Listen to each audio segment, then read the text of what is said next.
Okay, so we're back. And I was talking about professors flirting or interacting with their students, and is it still happening today?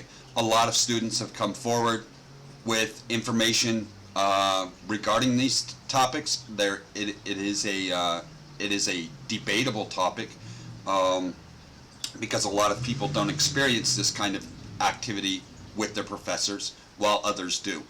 I remember reading a story about a student that was called into the back office for the professor, and he said, he spent a good 15 or 20 minutes explaining that he was single, that he was divorced, that he liked her, he found her to be a very attractive young woman, things of this. He never did anything untoward at her other than these inappropriate remarks, but this is fairly common, right? In my opinion. I have heard some argumentative views on this topic that it is not as common as it is. It does, in my opinion, I read both male and females doing this with their students, anything from running their hand over their shoulder as they walk past to leaning in while they're sitting at a desk, just different stuff of that nature. It did appear very common to me, and the further back in history I went, the more horrific these stories became. So I figured, without oversight from an outside source and without general opinion, given how prevalent I saw it in today's society, without that being a factor, you would have something pretty extreme. And that's kind of the direction that I went with this story. So let's go into the story itself now that we've, covered everything and kind of, worked ourselves into it, right? The first thing is that I wanted this story to be, well, now that we're talking about, I guess it's not the first thing. I'm not great with words. Now that we're talking about the story,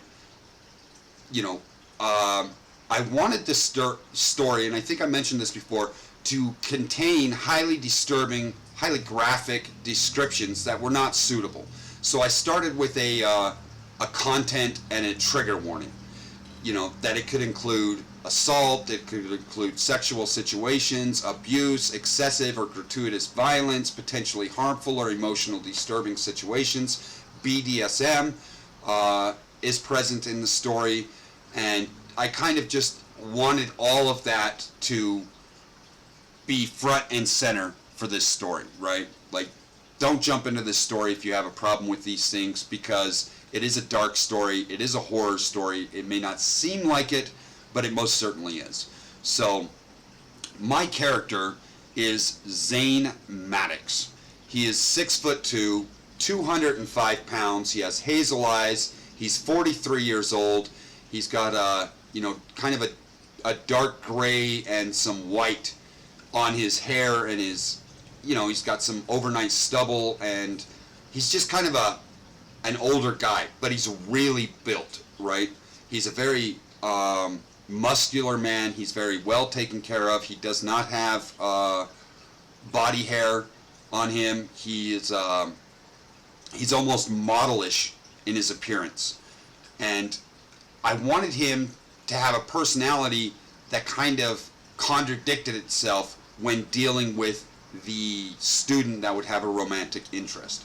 So Maddox can be extremely arrogant.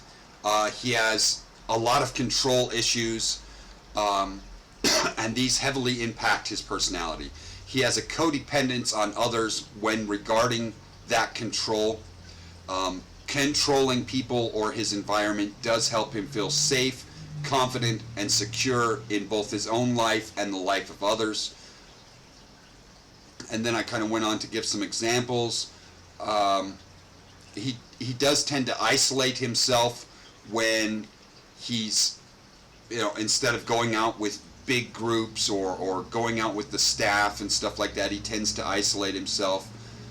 He can become quite frustrated with people that don't understand him, and he's kind of easy to push over the top. He does not enjoy criticism. He does not enjoy being belittled. He refuses to take no for an answer from a lot of people, and he can be a very jealous individual. All of this is established right off the bat for his personality. Now, Maddox is a kind of savant when it comes to magic. Don't smoke. So he I didn't want my character to be that DM NPC, right? I didn't want to be that guy where they have this ultimate character that cannot be stopped. They're the most badass character and they always come out on top. I didn't want that. But I did want a character that was highly knowledgeable about magic, and that was very unique. So I created a character that was sort of a savant when it came to magic. He has multiple specializations. Now each mage is specialized in a specific field: necromancy, alteration, illusion, healing, mental, whatever it is. There's usually a mage will specialize in one area, and because of that they will have a much easier time they'll have an easier time casting those spells. It won't cost as much energy and stuff like that. For Maddox, I wanted him to have both a rare ability and two of them. The other one is not rare. The rare ability was to create things. What did I call that? Materialization or something to that effect. I'd have to really look, but yeah, he's specialized in some kind of creation magic where he materialization magic. That's what I called it. Which basically allows him to convert energy into an actual object of value. So he can create gold, he can create diamonds, he can create all kinds of stuff. He cannot create life, but he can create all kinds of stuff. Some of the more valuable stuff, like a diamond, might take life energy instead of natural energy, but something that is natural, he could just kind of create. So if he wanted to use flowing water with one hand and with his other create gold, he could do it. And because of that, he's very wealthy, and he's quite arrogant. The other specialization kind of worked hand in hand, which was transmutation. I'm sure most of you know what transmutation is. If not, look it up. It's not an overly complicated field of magic. It's just a specialization in transmutation spells that he also has. During his youth, he was born into a very wealthy family and had a very privileged life. They were not filthy rich in the billionaires mark, but they were definitely millionaires. And he had an extraordinary kind of life growing up. Until the age of 10, though, he didn't understand how his family got this money. Were they gangsters? Did they have stock market success? Stuff like that. He just didn't know. At the age of 10, he learned about magic. He learned that he possessed it. He learned his parents possessed it, and that he was, in fact, a legacy of his parents. And so he started learning magic full-time after that. He later would find out that his parents were extremely overprotective. They were very invested in their legacy and making sure that the family name continued unmarked and untarnished. And so they were highly overprotective of him. They controlled everything. His public setting, his phone, when he could go out. If he went out, he had security guards with him. All kinds of stuff. The concept of freedom and privacy just didn't exist to Maddox. As he finished college, his father was the first to pass away. During the investigation on his death, because it was so unnatural. He just kind of died one night in the middle of the night. You know, it's natural for people to pass away, so they check Did he die from a heart attack, lung failure? During this investigation, they found out that his father had been using life energy, his own life energy, to create this constant flow of wealth that they seem to have. And it took decades off his life. And so when he reached the point where the life energy had drained, he died. Just like that. That's kind of how life energy works. It takes from the top and brings it down. So it's, you know, this scandal came out about Maddox's family, and it didn't get any better. You know, his mom kind of passed away shortly after that for following the same destructive path. Only in her case, it was more necromantic, in that she continued to use her own life energy to pull his spirit back so that she could talk to him. And in the end, it ended up ending her life as well, because she spent too much time talking to him, and so Maddox was left alone. By this time, he was quite old. He had finished college. He was out exploring the world and stuff like that, but it was a pretty hard moment in his life. The university contacted him when they found out about his specializations, which they kind of already knew, and they asked him to help teach future students at the college at Vanderson University, and they wanted him to teach a specialized course on materialization, say that 5 times, and he agreed. So he goes there, he starts teaching it. There's just not enough students to promote this being a specialized class. There's just not enough people to make this feasible. So he goes back to school and gets an education in teaching for general magics, and he became a professor for general magic education after that. The next thing is Maddox's classes were hard, really hard. He was way above the average for his students, teaching what they learned compared to what another person, let's say you have Magic Class 101 from Maddox and Magic Class 101 from this other professor. While this professor is teaching the fundamentals of magic and how to understand its core values, Maddox is starting already to teach spells. So Maddox's classes were highly advanced. He moved very quickly. He only accepted the best, and he's just a very highly respected professor in the college. His students excel through all of class, through all of school, and into life, because he is so advanced. So, you know, that's kind of how Maddox's class works.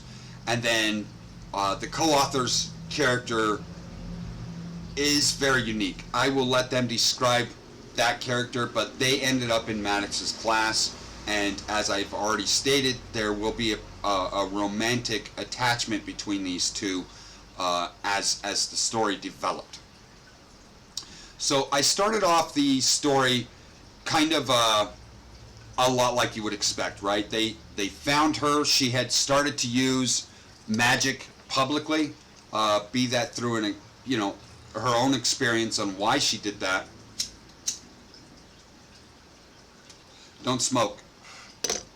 Her character had started to use magic, and it was noted, right? As I said, the council is always monitoring for magic. They saw an unregistered magic user using magic.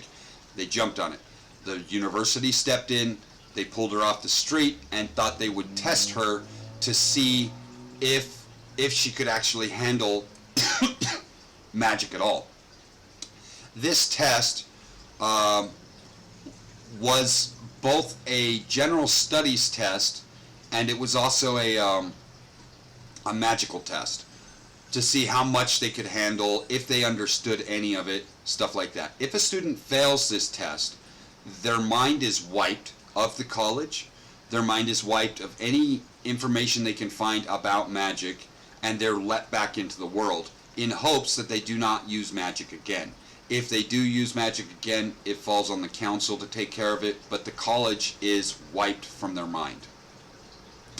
So she showed up, and during this time I'm introducing all kinds of professors and secretaries and students that are all standing in line with their character, and I'm going through the whole testing process and stuff like that.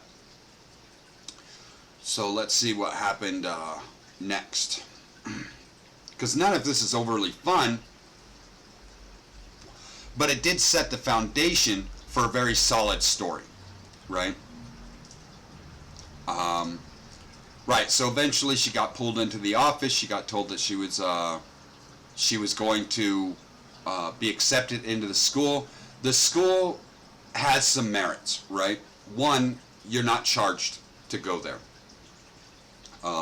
Two, they compensate you heavily, right? You're paid a monthly stipend based on your grades to encourage you to stay on campus and not to try to seek out part-time work or anything like that. So they pay you to get an education. They provide your dorms or live at location. They provide that free of cost, and they also provide a cover story for the mundane public on where you are and what you're doing. So they provide all this, and then once you graduate, they provide additional things like housing, job placement, things of that nature. So they really take care of the students, and there's a reason for this, right? Magic cannot be exposed to the public, and if a student is willing to learn how to control their magic, how to use it, and how to survive in the real world with it, without drawing attention to themselves, they're going to reward them for it, because somebody like that is a powerful person that could be placed in a position where they can use magic for a company or a business, and because the person is a mage, they won't make a big deal of it. Alright. So the story kind of flows. You get the general tour of the campus, and in this I introduced a character named Nicole Harris. Oh, this character is so easy. Like, I said easy, but she's just a very frustrating individual. She has that whole Valley Girl kind of falsehood to her, and I don't know, it seemed pretty popular, this fake persona. It seemed pretty popular from everything that I was reviewing and everything that I watched and all the videos and all the testimonies and all the podcasts. It seemed like a very popular style of being at college, and it's super irritating, right?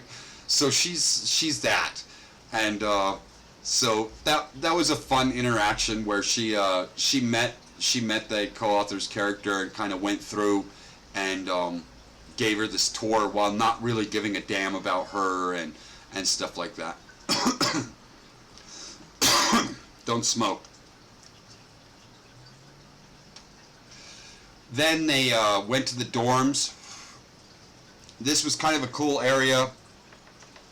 You have the dorm meeting, you have the RAs or resident advisors, you have the floor supervisors, and all these people kind of coming together, introducing themselves, welcoming them, explaining how the rules are, what the rules are, providing contracts and stuff like that.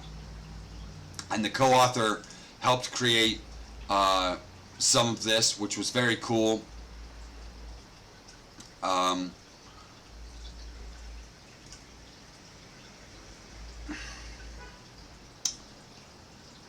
The co-author created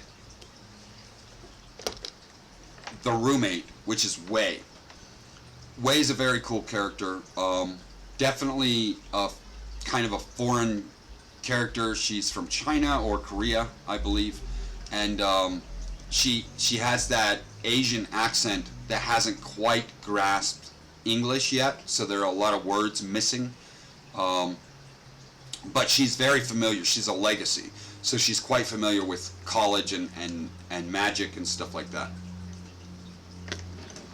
And one of the things that I learned while doing all my college research was that roommates, it is so rare to have a good one, right? They start off fine and then shit just goes downhill from there. I mean, it just never, I think I read like 2 stories where it actually worked out. It just never works out. It never works out.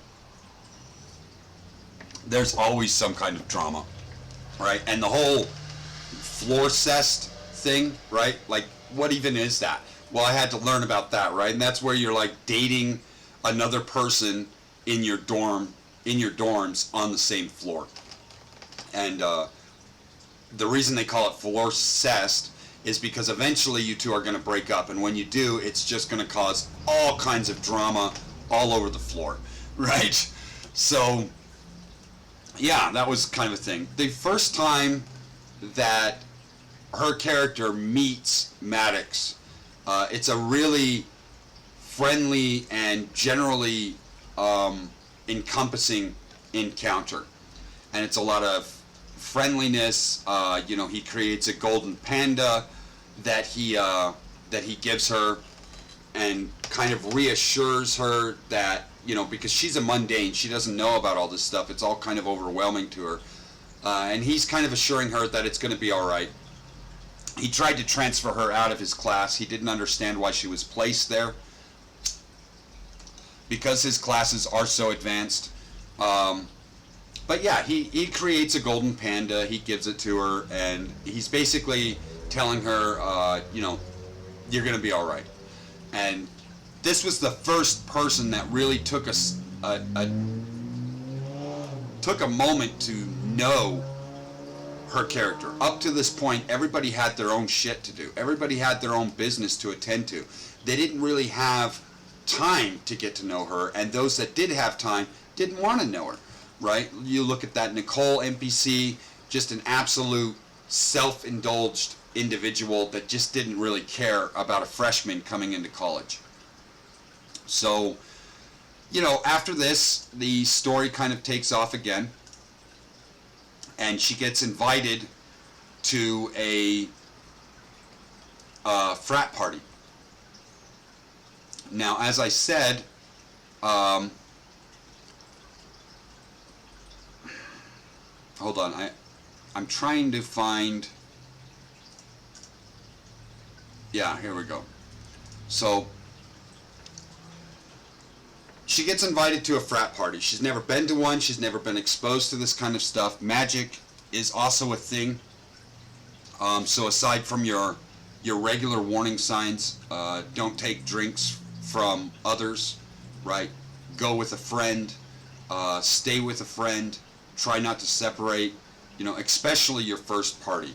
Especially your first party. As a freshman, you definitely want to make sure you are secure, because there are all kinds of tricks out there. So aside from all these tricks, there's also magic at play. And she definitely falls victim to them right away. She accepts drinks from someone that's basically a stranger to her. She separates from her friend. She gets enchanted to create a type of exhaustion and overall sleepiness to her character. Not a good time. During this party, I had to find appropriate scene music.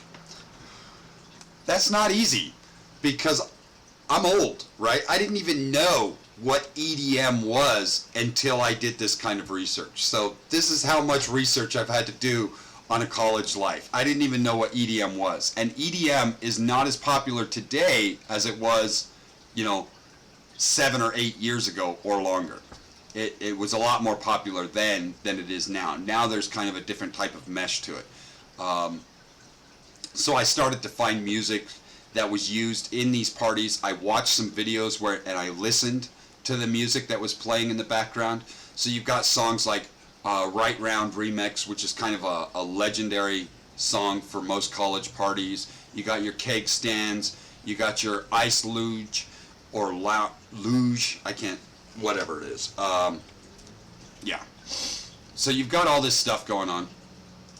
You've got the scene music. You've got the music. You've got the magic that comes into play, where they're all pretty much tipping her off and kind of they've given her a roofie, they've tried to get her drunk, they've used magic on her to create exhaustion, but it's not like this constant in your face, you know, this is going to happen to you kind of thing. It's all very subtle. Then she gets to see magic. She sees people levitating off the ground, just students levitating off the ground, reading books with light coming out of their palm. She sees other people creating fireworks in their hands, just waving them around like it's putty. Excuse me.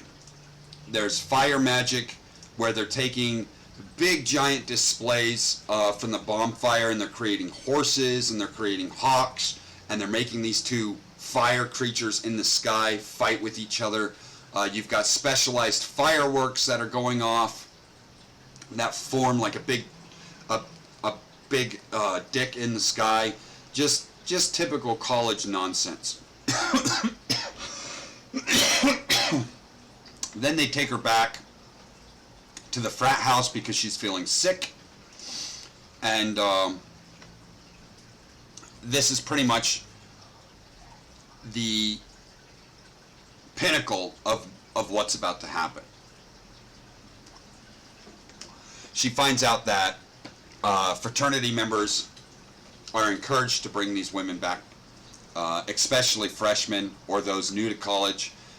They are being dosed, drugged, and then taken to private rooms for people to use. Really nasty shit. And she fell victim to it. But before this could happen, before this gang assault could happen on her character, all the lights, all the power, everything goes off. Maddox shows up because he was kind of watching her, kind of stalking her to find out what kind of person he was dealing with. I had a couple of reasons for doing that. Aside from him just being a creeper, which he is, I also wanted him to kind of take into consideration what kind of a person am I dealing with. Do I want this person in my advanced class? Will they bring my average down? So he's just kind of monitoring what's happening and decided to step in. He shut the power down in the place, and he really laid into these three guys that were about to go with the co-author's character, or go at her. He hurt them very badly. They do not know who did this. The assault was news in the campus. It was a big story because these students were hurt really badly. And then she kind of wakes up, blurry imaged, while he's casting dispels on the magic and stuff, and he's taking her to his private apartment, which, as you already know, he's very wealthy. He can kind of create gold. So I mean, he can kind of buy whatever he wants. He teaches because he wants to. And so I had to find a very unique style of room that I thought would fit his personality pretty well. So he's got a bedroom that sits off the main floor but in the front room, and it's surrounded by glass, and then beyond that glass is the television and the seating area and stuff. Very fancy stuff. And so he takes her back to his room. He did not do anything with her this particular time. It was just kind of are you okay? You know, you need to be more careful. This magic was cast on you. Blah, blah, blah. Get out of my house, sort of thing. Still, nothing too dark, right?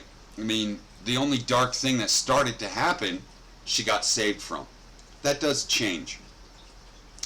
She goes and she meets some more friends. Again, the co-author really jumped in here and is starting to add heavily to the story, adding NPCs, custom NPCs, personalities, stuff like that. Her roommate, Wei, I think I'm saying that correctly, Wei, I don't know, did not fare so well. And so, not being saved by Maddox, Wei kind of took the brunt end of this and was dealing with it in her own way. And the way she handled it was kind of to ignore it and pretend it didn't happen and try to move on with her life. She was familiar with what happened to her, and she had dealt with it in her history that she didn't get into very much, but she kind of hinted that she's been through something like this before, and so she just wanted to move past it, live and learn kind of thing. And so that whole drama or tension started to be there for the co-author's character and Wei, which added some nice realism and dramatic tension between the two of them.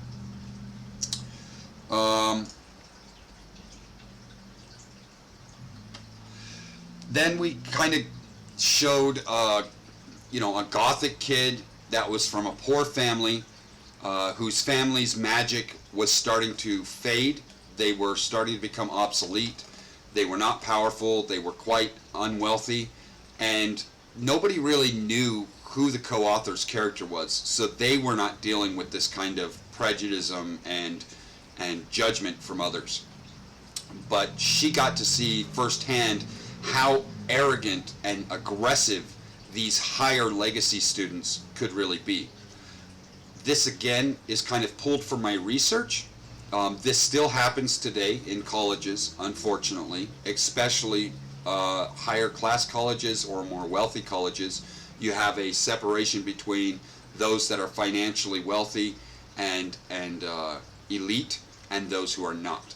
This break in social interactions with one another was much higher in the early 40s and 50s and 60s. It was a very high thing, and it really did happen. It was very horrible.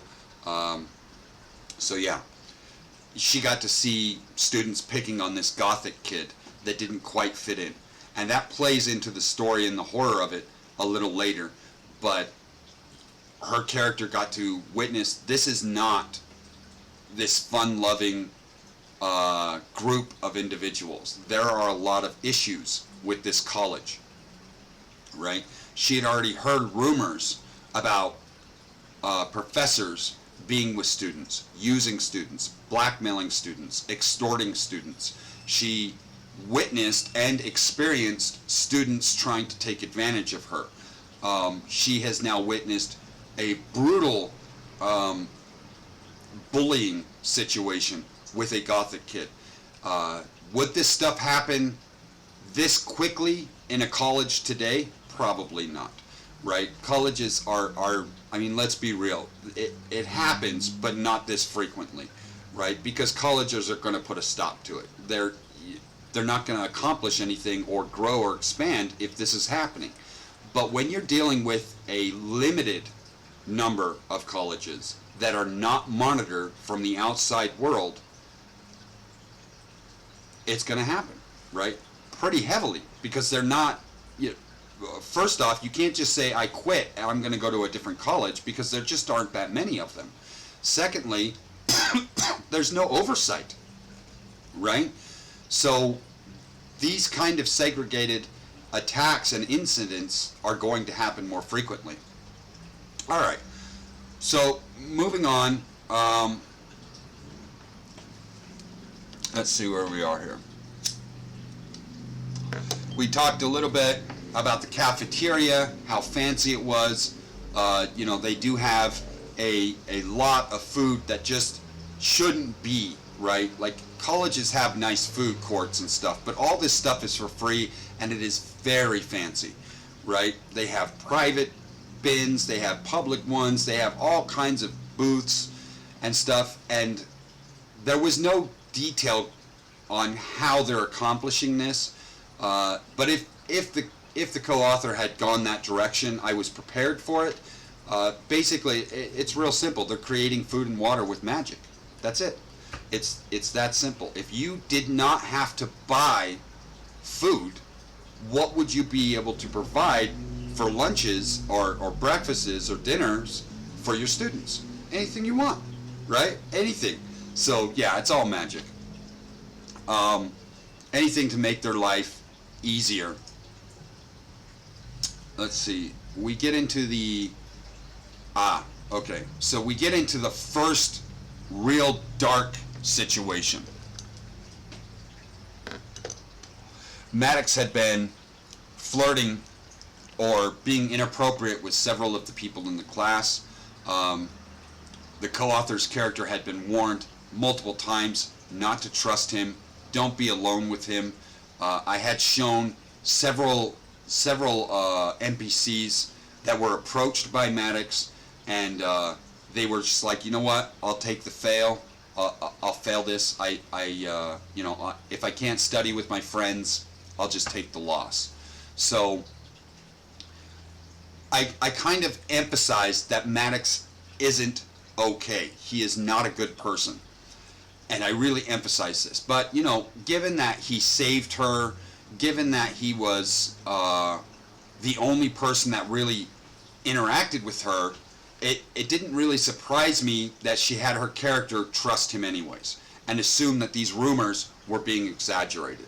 Because she came from the modern world. Surely this kind of stuff cannot happen. Especially without consequences.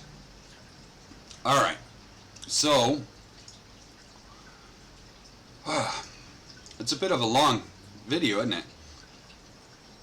She ends up getting in there with Maddox.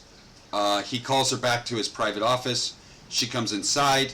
He starts acting a little odd, getting a little close, and one thing leads to another.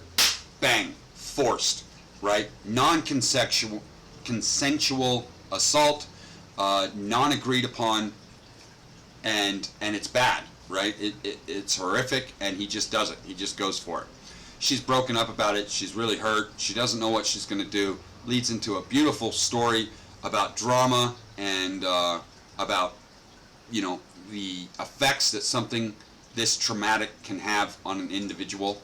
Of course, as I've said several times already, if something like this happens to you or someone you know, definitely get help. It's not okay. I do not want anyone to believe that I am fantasizing or romanticizing this kind of a situation. I am not. The story is meant to be disturbing. This was disturbing. So, as this situation happens, she ends up going back to her dorm room after everything was over. She's in tears. She's got Wei talking to her, and it just kind of is this moment where you just realize the entire world around you sucks, right? And the co-author is really, really keen to understanding the mental state that actions like this can put an individual into, right? Without taking it to such an extreme or going to the other side like I did with her roommate and not giving a shit at all. So the co-author, as always, is extremely knowledgeable about the mental acuity and awareness that these kind of things happening to an individual and the effects that they can have on that individual. And this is just a great thing to read about. It is a very emotional, it is a very triggering part of the story. Very good. The next thing happens. How did that happen now?